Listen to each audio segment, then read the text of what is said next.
नमस्कार। आकाशवाणी से प्रस्तुत है समाचार प्रभात।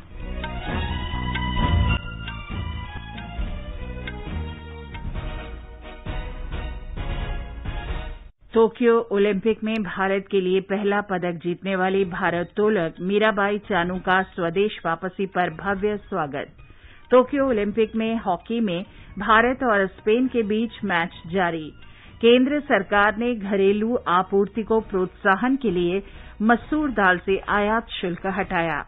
भारतीय प्रौद्योगिकी संस्थानों में प्रवेश के लिए संयुक्त प्रवेश परीक्षा जेईई एडवांस 3 अक्टूबर को होगी। देश में अब तक 44 करोड़ से अधिक कोविड रोधी टीके लगाए गए। मौसम विभाग ने अगले कुछ दिनों में हिमाचल प्रदेश में अतिवृष्टि की चेतावनी दी। रक्षा मंत्री राजनाथ सिंह शंघाई सहयोग संगठन के रक्षा मंत्रियों की बैठक में भाग लेने के लिए आज ताजिकिस्तान रवाना होंगे। भारत के भगोड़े कारोबारी विजय माल्या को ब्रिटेन की एक अदालत ने दिवालिया घोषित किया। विश्व में उसकी संपत्तियों का पता लगाने की भारतीय बैंकों को अनुमति दी। अमेरिकी विदेश मंत्री एंटनी जे ब्लिंकन भारत के 2 दिन के दौरे पर आज नई दिल्ली पहुंच रहे हैं और भारत और मेजबान श्रीलंका के बीच 3 2020 मैचों की श्रृंखला का दूसरा मैच आज शाम कोलंबो में होगा। समाचार प्रभात में प्रियंका अरोड़ा के साथ मैं चंद्रिका जोशी। देश भर में 18 वर्ष से अधिक आयु वर्ग के लिए सरकारी केंद्रों में निःशुल्क कोविड टीकाकरण अभियान जारी है। युवाओं से आग्रह है कि टीका अवश्य लगवाएं और अन्य लोगों को भी इसके लिए प्रोत्साहित करें। जब तक आवश्यक न हो घर से बाहर न निकलें और सुरक्षा के 3 सरल उपायों का पालन करें। मास्क लगाएं, 2 गज की सुरक्षित दूरी बनाए रखें, हाथ और चेहरा साफ रखें। कोविड संबंधी जानकारी और मार्गदर्शन के लिए राष्ट्रीय हेल्पलाइन नंबर 01123978046 और 1075 पर संपर्क करें। और अब समाचार विस्तार से। टोक्यो ओलंपिक में भारत के लिए पहला पदक जीतने वाली भारोत्तोलक मीराबाई चानू और उनके कोच विजय शर्मा का कल शाम स्वदेश लौटने पर भव्य स्वागत किया गया। चानू ने 49 किलोग्राम वर्ग में भारोत्तोलन में रजत पदक जीता है। युवा कार्य और खेल मंत्री अनुराग ठाकुर ने कल नई दिल्ली में अपने निवास पर मीराबाई चानू और उनके कोच का स्वागत किया। विधि और न्याय मंत्री किरेन रिजिजू, पूर्वोत्तर क्षेत्र विकास मंत्री जी किशन रेड्डी, केंद्रीय बंदरगाह जहाजरानी और जलमार्ग मंत्री सर्बानंद सोनोवाल तथा युवा कार्य और खेल राज्य मंत्री निशित प्रामाणिक ने भी चानू और उनके कोच का सम्मान किया। श्री अनुराग ठाकुर ने कहा कि मीराबाई चानू की जीत सभी भारतीयों की जीत है, जो टोक्यो में राष्ट्र ध्वज लहराता देखकर गौरव से रोमांचित हो उठे।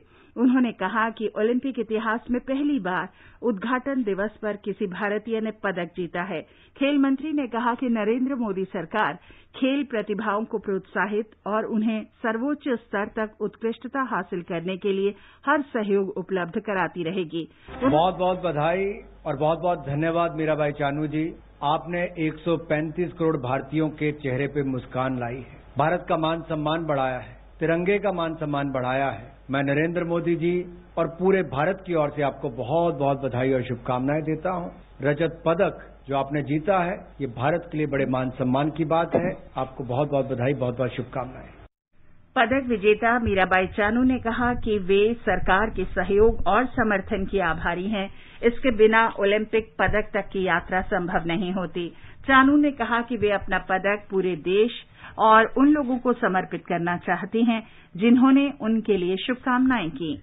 पूरा दिल से मेहनत किया, इतना हार्ड वर्क किया था। ये 5 साल हमने पूरा सेक्रीफाइस करके हमने ये टोक्यो ओलंपिक में एक मेडल लेने के लिए हमने बहुत ही मेहनत की। मैं थोड़ा सा नर्वस थी और प्रेशर भी थी कि पूरा भारतवासी को मेरे ऊपर होप रखी थी, उन्होंने मीराबाई मेडल लेके आएगी, तो उस सब कुछ चीजों को लेके मुझे थोड़ा सा टेंशन भी होता, पर मैंने पूरा मन से मैंने कॉम्पिटिशन किया।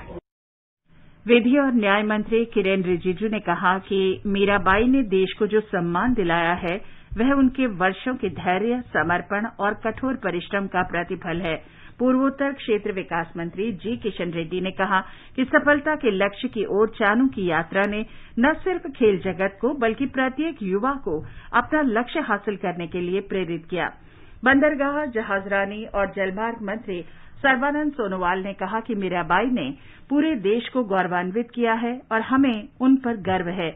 युवा कार्य और खेल राज्य मंत्री निशित प्रामाणिक ने कहा कि ओलंपिक पदक चानू की वर्षों के परिश्रम और तैयारी का परिणाम है और ये 135 करोड़ भारतीयों के लिए उपलब्धि है।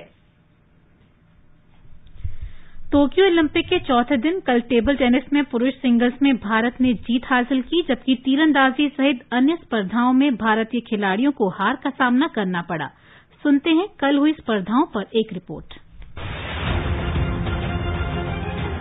टोक्यो ओलंपिक में भारत के लिए कल का दिन मिला जुला रहा। टेबल टेनिस में पुरुष सिंगल्स में शरद कमल ने तीसरे दौर में जगह बनाई। दूसरे दौर में शरद ने पुर्तगाल के टियागो अपोलोनिया को 4-3 से हराया। वहीं मनिका बत्रा तीसरे दौर में हारकर बाहर हो गई। मनिका को 10वीं वरीयता प्राप्त ऑस्ट्रिया की सोफिया पोल्कानोवा ने लगातार सेटों में 8-11, 2-11, 5-11, 7-11 से पराजित किया। एक अन्य मुकाबले में सुतृता मुखर्जी को दूसरे दौर में हार का सामना करना पड़ा। सुतृता को पुर्तगाल की खिलाड़ी फू यू ने सीधे सेटों में 3-11, 3-11, 5-11, 5-11 से शिकस्त दी। इस हार के साथ ही ओलंपिक में भारत की ओर से टेबल टेनिस में महिलाओं की चुनौती समाप्त हो गई है। तलवारबाजी के पहले मुकाबले में जीत दर्ज करने वाली भारतीय खिलाड़ी सीए भवानी को भी हार का सामना करना पड़ा। भवानी को दुनिया की चौथी वरीयता प्राप्त फ्रांस की मानोन ब्रूनेट ने शिकस्त दी। हालांकि इससे पहले भवानी ने ट्यूनीशिया की बेन अजीजी नादिया को हराकर अपना पहला मुकाबला जीता था। बैडमिंटन में पुरुष सिंगल्स में बी साई प्रणीत नॉकआउट के लिए क्वालिफाई नहीं कर सके। प्रणीत को इसराइल के मिशा जिल्बरमैन ने पराजित किया। वहीं पुरुष डबल्स में सात्विक साईराज, रैंकी रेड्डी और चिराग शेट्टी की जोड़ी को भी हार का सामना करना पड़ा। भारतीय जोड़ी को दुनिया की नंबर 1 इंडोनेशिया की मार्कस और कोविन की जोड़ी ने 21-13, 21-12 से पराजित किया। नौकायन में सेलिंग की लेजर स्टैंडर्ड रेस 2 स्पर्धा में भारतीय खिलाड़ी विष्णु सर्वानंद 20वें स्थान पर रही। तीरंदाजी में भारतीय टीम ने कजाकिस्तान को हराकर क्वार्टर फाइनल में तो जगह बनाई थी, लेकिन क्वार्टर फाइनल में अतनु दास, तरुणदीप राय और प्रवीण जाधव की टीम को कोरिया ने 6-0 से पराजित किया। इस हार के बाद पुरुष तीरंदाजी टीम इवेंट में भारत की चुनौती समाप्त हो गई। निशानेबाजी में मेराज अहमद खान और अंगदवीर सिंह बाजवा मेंस स्कीट स्पर्धा में क्वालिफाई करने से चूक गए। टेनिस में सुमित नगल को रूस के डेनियल मेदवेदेव ने 6-2, 6-1 से पराजित किया। नवीन सक्सेना, स्पोर्ट्स डेस्क। ओलंपिक में पुरुष हॉकी के पूल ए में भारत ने स्पेन को 3-0 से हरा दिया है। भारत की ओर से रुपिंदर पाल सिंह ने 2 जबकि सिमरनजीत सिंह ने 1 गोल किया। आज ही बैडमिंटन के पुरुष डबल्स में सात्विक साईराज, रैंकी रेड्डी और चिराग शेट्टी की जोड़ी का सामना ब्रिटेन के डैन लेन और सी वेंडी की जोड़ी से होगा। इस मैच का आंखों देखा हाल सुबह 8:25 से एफएम रेनबो और अतिरिक्त मीटरों पर सुना जा सकता है। इन सभी मैचों का प्रसारण आकाशवाणी के यूट्यूब चैनल और न्यूज ऑन एआईआर ऐप पर भी उपलब्ध रहेगा। अन्य मुकाबलों में निशानेबाजी में 10 मीटर एयर पिस्टल मिक्स स्पर्धा में भारत की मनु भाकर और सौरभ चौधरी की जोड़ी क्वालिफिकेशन दौर में हारकर बाहर हो गई है। आज ही 10 metre air rifle mix team स्पर्धा के क्वालिफिकेशन में ई वेलोरोविन और दिनेश सिंह पवार की जोड़ी निशाने लगाएगी। टेबल टेनिस में पुरुषों के सिंगल्स के तीसरे दौर के मुकाबले में अचंत शरद कमल चीन के एमए लॉन्ग के साथ खेलेंगे। मैच भारतीय समय अनुसार 8:30 पर शुरू होगा। नौकायन में महिलाओं की रेजर रेजियल स्पर्धा के चौथे दौर में भारत की नेत्रा कुमानन अपनी चुनौती पेश करेंगी। मुक्केबाजी में महिलाओं के 64 किलोग्राम वेल्टर वर्ग में लवलीना बोर्गोहाइन जर्मनी की एपेट्स नडाइन से भिड़ेंगी। पदक तालिका में भारत 1 रजत के साथ संयुक्त रूप से 34वें स्थान पर है। मेजबान जापान 8 स्वर्ण, 2 रजत और 3 कांस्य के साथ पहले, अमेरिका 7 स्वर्ण, 3 रजत, 7 कांस्य के साथ दूसरे और चीन 6 स्वर्ण, 5 रजत और 7 कांस्य पदक के साथ तीसरे स्थान पर बना हुआ है। आकाशवाणी, दूरदर्शन और डीडी स्पोर्ट्स चैनल ओलंपिक 2020 के आयोजनों का व्यापक रूप से प्रसारण कर रहे हैं। ये प्रसारण आकाशवाणी और दूरदर्शन के डिजिटल प्लेटफॉर्म पर उपलब्ध हैं। ओलंपिक में विभिन्न खेल प्रतियोगिताओं का डीडी स्पोर्ट्स पर प्रतिदिन सुबह 5 बजे से शाम 7 बजे तक सीधा प्रसारण किया जा रहा है। ओलंपिक से जुड़े कार्यक्रमों का प्रसारण आकाशवाणी के सभी प्रमुख केंद्रों से किया जा रहा है। ये कार्यक्रम आकाशवाणी के YouTube चैनल, DTH और न्यूज ऑन AIR ऐप पर भी उपलब्ध हैं। आकाशवाणी समाचार के ओलंपिक क्विज में पंजाब से लुधियाना के डॉक्टर राकेश गर्ग विजेता बने हैं। लक्ष्य तेरा सामने है, जीत के है आना। आकाशवाणी समाचार अपने प्रतिदिन प्रसारित होने वाले कार्यक्रम स्पोर्ट्स स्कैन में आपके लिए लेकर आया है ओलंपिक क्विज आकाशवाणी समाचार के साथ। इसमें हिस्सा लेने के लिए आपको स्पोर्ट्स स्कैन कार्यक्रम के दौरान ओलंपिक पर पूछे गए प्रश्न का जवाब देना है। आप अपने जवाब ईमेल कर सकते हैं। पता है airsportscan@gmail.com। विजेता का चुनाव ईमेल के द्वारा सबसे पहले मिलने वाले सही जवाब से होगा। क्विज के विजेता का नाम अगले दिन प्रसारित होने वाले स्पोर्ट्स स्कैन कार्यक्रम और हमारे समाचार बुलेटिन्स में घोषित किया जाएगा।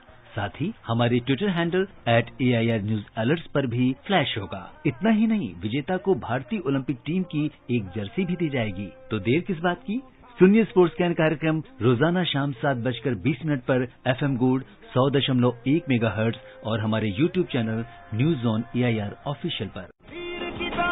चल चूके ना निशाना, लक्ष्य तेरा सामने है, जीत के है आना। जापान की मोमिजी निशिया टोक्यो ओलंपिक की स्वर्ण पदक जीतने वाली सबसे युवा खिलाड़ी बन गई हैं। उन्हें विमेन्स इंडिविजुअल स्केटबोर्डिंग का स्वर्ण पदक अपने नाम किया। 13 वर्ष की मोमिजी स्केटबोर्डिंग में पहला ओलंपिक पदक जीतने वाली एथलीट भी बन गई हैं। स्केटबोर्डिंग को पहली बार ओलंपिक में शामिल किया गया है। इस इवेंट का रजत पदक भी युवा खिलाड़ी ने जीता है। 13 वर्ष की ब्राजील की रायसा लियन ने दूसरा स्थान हासिल करते हुए रजत पदक अपने नाम किया। आगे बढ़ने से पहले एक नजर मुख्य समाचारों पर। टोक्यो ओलंपिक में भारत के लिए पहला पदक जीतने वाली भारोत्तोलक मीराबाई चानू का स्वदेश वापसी पर भव्य स्वागत। टोक्यो ओलंपिक में हॉकी में भारत ने स्पेन को 3-0 से हरा दिया है। केंद्र सरकार ने घरेलू आपूर्ति को प्रोत्साहन देने के लिए मसूर दाल से आयात शुल्क हटाया। भारतीय प्रौद्योगिकी संस्थानों में प्रवेश के लिए संयुक्त प्रवेश परीक्षा JEE एडवांस्ड 3 अक्टूबर को होगी। देश में अब तक 44 करोड़ से अधिक कोविड रोधी टीके लगाए गए। मौसम विभाग ने अगले कुछ दिनों में हिमाचल प्रदेश में अतिवृष्टि की चेतावनी दी। रक्षा मंत्री राजनाथ सिंह शंघाई सहयोग संगठन के रक्षा मंत्रियों की बैठक में भाग लेने के लिए आज ताजिकिस्तान रवाना होंगे। अमरीकी विदेश मंत्री एंटनी J. ब्लिंकन भारत की 2 दिन की यात्रा पर आज नई दिल्ली पहुंच रहे हैं। भारत के भगोड़े कारोबारी विजय माल्या को ब्रिटेन की एक अदालत ने दिवालिया घोषित किया। विश्व में उसकी संपत्तियों का पता लगाने की भारतीय बैंकों को अनुमति दी। और भारत और मेजबान श्रीलंका के बीच 3 2020 मैचों की श्रृंखला का दूसरा मैच आज शाम कोलंबो में होगा। केंद्र सरकार ने मसूर दाल पर आयात शुल्क हटा दिया है। मसूर पर कृषि और अवसंरचना विकास उपकर में भी कटौती की गई है और इसे 20% से 10% कर दिया गया है। इस कदम से घरेलू आपूर्ति में तेजी आएगी और कीमतें बढ़ने पर रोक लगेगी। वित्त मंत्री निर्मला सीतारमण ने संसद के दोनों सदनों में इससे संबंधित अधिसूचना पटल पर रखी।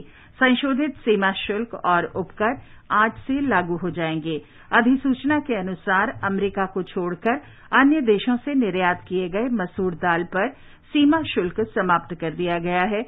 अमेरिका से निर्यातित मसूर दाल पर प्राथमिक सीमा शुल्क 30% से कम करके 20% कर दिया गया है। उत्तराखंड से कृषि उपज के निर्यात को बड़ा प्रोत्साहन देते हुए कल संयुक्त अरब अमारात के लिए सब्जियों की पहली खेप भेजी गई। इसमें करी पत्ता, भिंडी, नाशपाती और करेला शामिल है, जो हरिद्वार के किसानों से खरीदे गए। देश में कोविड रोधी टीकाकरण की संख्या 44 करोड़ का आंकड़ा पार कर चुकी है। एक अन्य महत्वपूर्ण उपलब्धि में महाराष्ट्र 1 करोड़ से अधिक लोगों को वैक्सीन की दोनों डोज लगाने वाला देश का पहला राज्य बन गया है। कल देश में 57 लाख टीके लगाए गए। 18 से 44 आयु वर्ग के 27,20,900 लोगों को पहली डोज और 3,49,496 लोगों को दूसरी डोज लगाई गई। बिहार के 18 जिलों में किसी भी व्यक्ति में कोविड संक्रमण नहीं मिला है। राज्य में फिलहाल 467 रोगियों का उपचार चल रहा है। कोविड से स्वस्थ होने की दर 98% से भी अधिक हो गई है, जबकि संक्रमित होने की दर 1% से भी नीचे आ गई है। अब तक 7,14,000 से अधिक रोगी स्वस्थ हो चुके हैं। राज्य में कल 93 लोगों में कोविड संक्रमण की पुष्टि हुई और 59 रोगी स्वस्थ हुए। राज्य में अब तक 2 करोड़ 26 लाख से अधिक लोगों को कोविड रोधी टीके लगाए जा चुके हैं। शिक्षा मंत्री धर्मेंद्र प्रधान ने कहा है कि भारतीय प्रौद्योगिकी संस्थानों में प्रवेश के लिए संयुक्त प्रवेश परीक्षा जेईई एडवांस 3 अक्टूबर को होगी।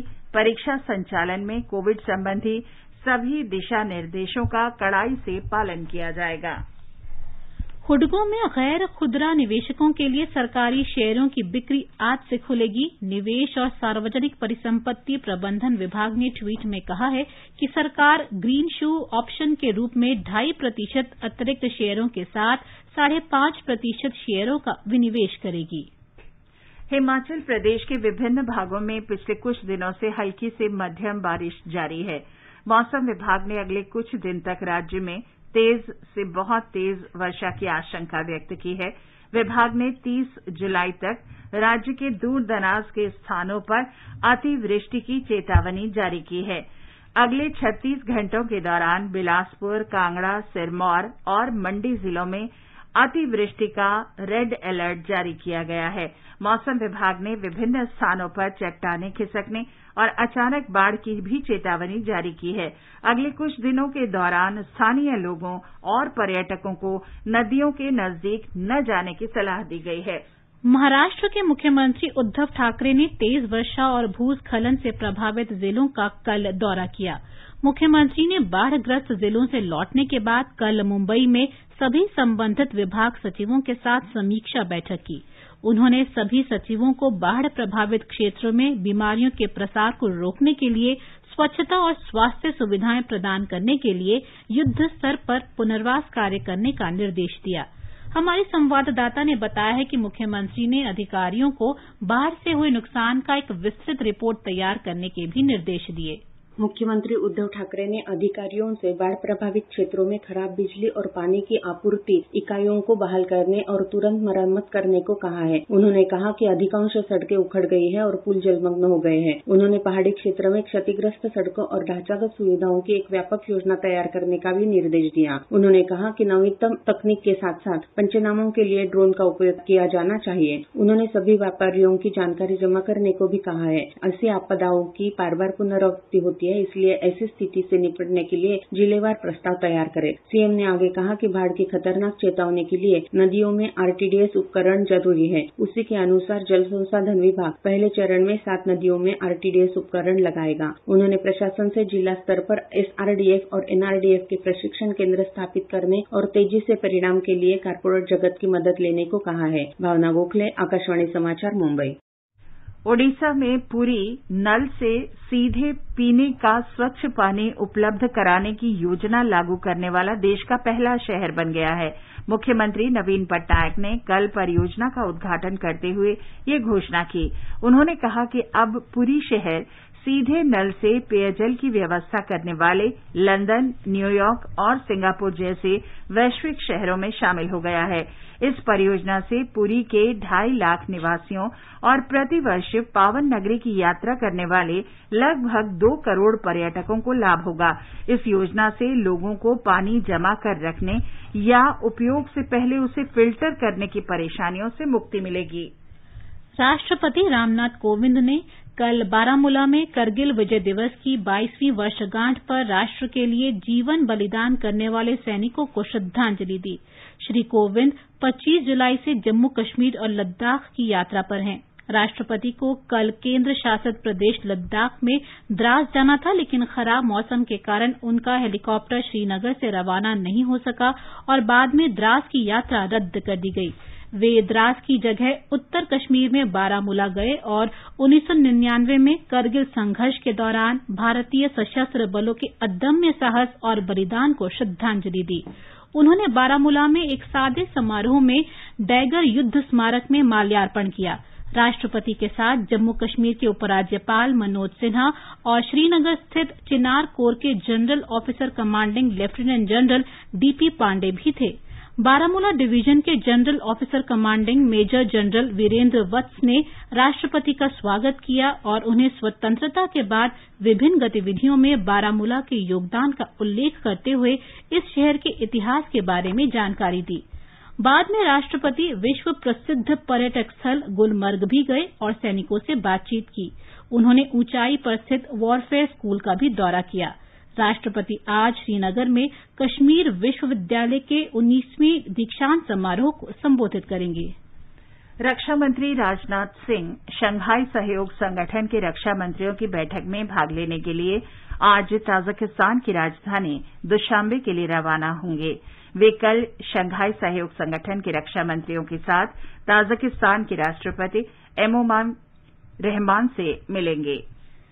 अमरीकी विदेश मंत्री एंटनी जे ब्लिंकन भारत के 2 दिन के दौरे पर आज नई दिल्ली पहुंच रहे हैं। श्री ब्लिंकन की विदेश मंत्री बनने के बाद भारत की पहली यात्रा है। ब्यौरा हमारे संवाददाता से। श्री ब्लिंकन कल विदेश मंत्री डॉक्टर एस जयशंकर और राष्ट्रीय सुरक्षा सलाहकार अजीत डोभाल से मुलाकात करेंगे। दोनों पक्ष मजबूत और बहुआयामी भारत अमेरिका द्विपक्षीय संबंधों की समीक्षा करेंगे। चर्चा आपसी हित के क्षेत्रीय और वैश्विक मुद्दों पर केंद्रित होगी, जिसमें कोविड-19 महामारी से उबरना, हिंद प्रशांत क्षेत्र, अफगानिस्तान और संयुक्त राष्ट्र में सहयोग शामिल हैं। विदेश मंत्री ब्लिंकन का दौरा उच्च स्तरीय द्विपक्षीय वार्ता को जारी रखने और भारत अमेरिकी वैश्विक रणनीतिक साझेदारी को और मजबूती देने का एक अवसर है। जनवरी में सत्ता में आने के बाद बाइडेन प्रशासन के किसी उच्च पदस्थ अधिकारी की यह तीसरी भारत यात्रा होगी। इससे पहले अमेरिकी रक्षा मंत्री लॉयड ऑस्टिन ने मार्च में भारत का दौरा किया था, जबकि जलवायु परिवर्तन पर अमेरिका के विशेष दूत जॉन केरी ने अप्रैल में नई दिल्ली की यात्रा की थी। अनुपम मिश्र, आकाशवाणी समाचार, दिल्ली। भगोड़े कारोबारी विजय माल्या को ब्रिटेन की एक अदालत ने दिवालिया घोषित कर दिया है। इसके साथ ही अदालत ने भारतीय बैंकों को विश्व में उसकी संपत्तियों का पता लगाने की अनुमति भी दे दी है। एक रिपोर्ट। लंदन उच्च न्यायालय की वर्चुअल माध्यम से हुई सुनवाई के दौरान अदालत के मुख्य न्यायाधीश माइकल ब्रिग्स ने माल्या के दिवालिया होने की घोषणा की। अदालत ने दिवालिया आदेश पर किसी अपील या रोक लगाने की अनुमति से भी इनकार कर दिया। माल्या पर मूलधन और ब्याज के रूप में बैंकों का 9,000 करोड़ रुपए से अधिक का कर्ज है। भारतीय स्टेट बैंक की अगुवाई में भारत के 13 बैंकों का समूह इस मामले में याचिका करता था। इस फैसले को भारतीय बैंकों के लिए बड़ी जीत के रूप में देखा जा रहा है, जिसमें माल्या के कर्ज की वसूली के लिए विश्व में उसकी संपत्तियों को जब्त करने का आदेश दिया गया है। माल्या भारत से भागकर ब्रिटेन चला गया था और भारतीय जांच एजेंसियां उस पर बैंकों से धोखाधड़ी और मनी लॉन्ड्रिंग के आरोपों की जांच कर रही हैं। वो ब्रिटेन में जमानत पर है। समाचार कक्ष से मुकेश कुमार। गृह मंत्री अमित शाह ने असम और मिजोरम के मुख्यमंत्रियों से बात की है और उन्हें सीमा विवाद हल करने को कहा है। कल असम और मिजोरम की सीमा पर संघर्ष में असम पुलिस के 6 कर्मी मारे गए थे और कई लोग घायल हुए थे। भारत और मेजबान श्रीलंका के बीच 3 2020 मैचों की श्रृंखला का दूसरा मैच आज कोलंबो के आर प्रेमदासा स्टेडियम में खेला जाएगा। मैच शाम 8 बजे शुरू होगा। भारत श्रृंखला में 1-0 से आगे है। इससे पहले भारत ने एक दिवसीय श्रृंखला 2-1 से जीती है। महिला और बाल विकास मंत्री स्मृति ईरानी हिंसा पीड़ित महिलाओं के लिए आज 24 घंटे कार्यरत हेल्पलाइन नंबर की शुरुआत करेंगी। इस हेल्पलाइन का उद्देश्य हिंसा की शिकार महिलाओं को आपात और गैर आपात शिकायतों पर परामर्श सेवा उपलब्ध कराना है। विश्व मैनग्रोव दिवस कल मनाया गया। हर वर्ष 26 जुलाई को मैनग्रोव पारिस्थिति के बारे में जागरूकता के प्रसार के लिए ये दिवस मनाया जाता है। पश्चिम बंगाल में सुंदरबन को बचाने के लिए एक बड़ा वृक्षारोपण अभियान चलाया जा रहा है। ये समाचार हमारी वेबसाइट newsonair.gov.in/hindi पर भी उपलब्ध है।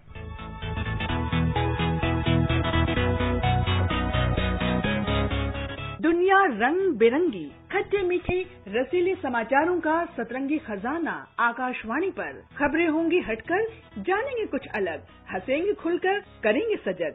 सुनना न भूलें सोमवार और मंगलवार आज सवेरे तथा शनिवार और रविवार कार्यक्रम परिक्रमा में।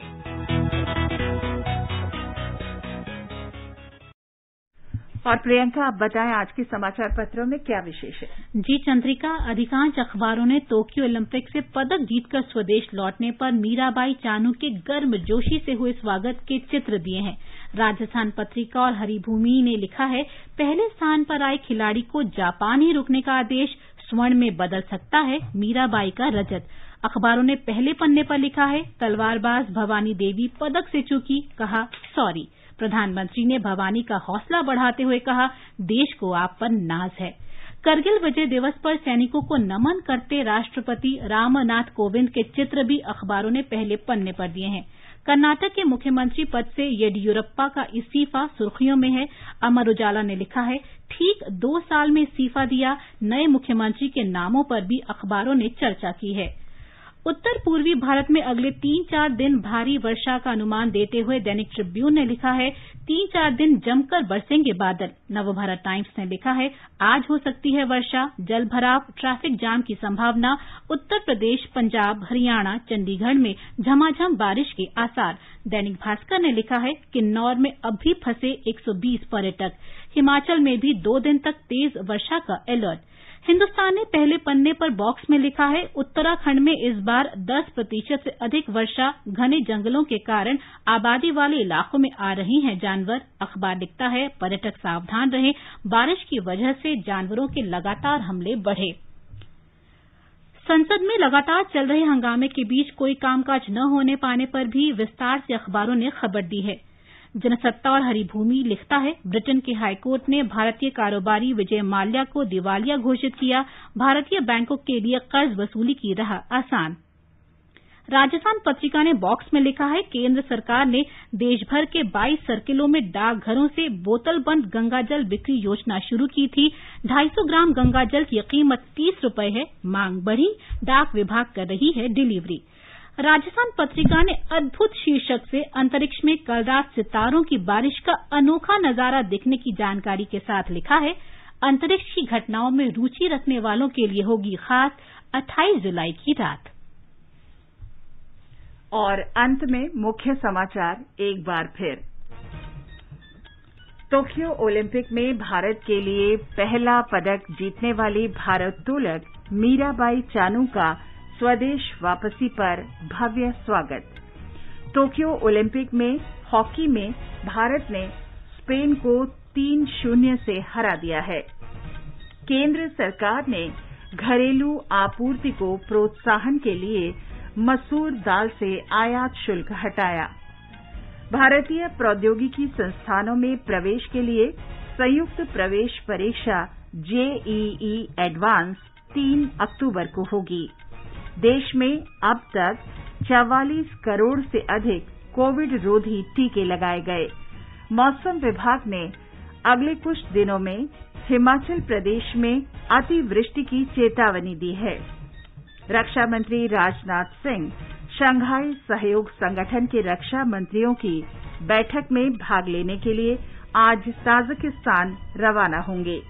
अमेरिकी विदेश मंत्री एंटनी जे ब्लिंकन भारत की 2 दिन की यात्रा पर आज नई दिल्ली पहुंच रहे हैं। भारत के भगोड़े कारोबारी विजय माल्या को ब्रिटेन की एक अदालत ने दिवालिया घोषित किया। विश्व में उसकी संपत्तियों का पता लगाने की भारतीय बैंकों को अनुमति दी। भारत और मेजबान श्रीलंका के बीच 3 2020 मैचों की श्रृंखला का दूसरा मैच आज शाम 8 बजे से कोलंबो में होगा। भारत श्रृंखला में 1-0 से आगे है। इसके साथ ही समाचार प्रभात का ये अंक समाप्त हुआ। नमस्कार।